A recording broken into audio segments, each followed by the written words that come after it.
Baba namai Chiwenga vaenda kurufu rwagogo Chikata vanova mainini vava Chiwenga kuti vanovaradzika to rest asi veZim Ai vabva kutangana namama vakati until the day she demands return of Mary Mbaiwa's passport, how can she be celebrated? Mama ndokungopindura ndokuti life is not about being celebrated or clout. I was doing my duty as a Murora at a funeral of my in-law.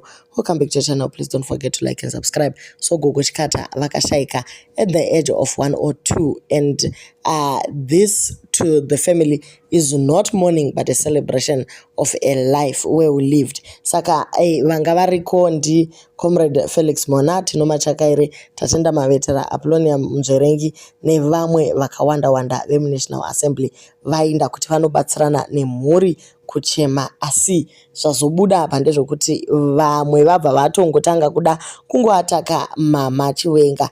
Avo ndo vazotaura vakati aiwa bamunini kuZim Ai uko inini handina pandinopinda semuroora, inini changu kuenda kunomira nemurume wangu, zvepasipoti nezvimwe zvakaitika inini handizvipindi.